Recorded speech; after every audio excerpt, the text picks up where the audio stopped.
லா தஹ்சன், கவலை கொள்ளாதீர். மீண்டும் சொல்கிறேன், லா தஹ்சன், கவலை கொள்ளாதீர். வாழ்வில் சிரமங்கள், கஷ்டங்கள், இன்னல்கள், தனிமை, தவிப்பு என எதுவாக இருந்தாலும் கவலை கொள்ளாதீர். ஏன் சொல்கிறேன் தெரியுமா? இறைமறைகள் நீங்கள் எங்கு எடுத்து படித்து பார்த்தாலும் இறைவனை சார்ந்து நம்பிக்கை கொள்ளக்கூடியவர்கள் கவலை அடைவார்கள் என்ற ஒரு வசனம் இல்லை.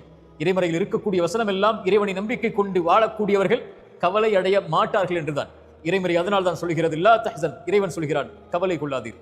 யாருடைய வார்த்தை தெரியுமா? ஒரு தூதரும் தோழரும், அல்லாஹ்வுடைய தூதர் ஸல்லல்லாஹு அலைஹி வஸல்லம் அவர்களும் அவர்களுடைய தோழர் அபூபக்கர் சித்திக் அவர்களும் ஒரு குகையில் தஞ்சமடைகிறார்கள்.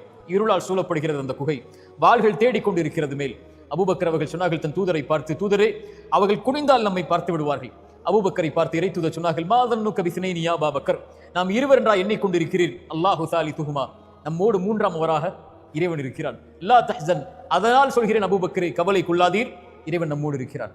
இறை தூதரையும் அந்த தோழரையும் இறைவன் பாதுகாத்தான் அந்த குகையிலிருந்து.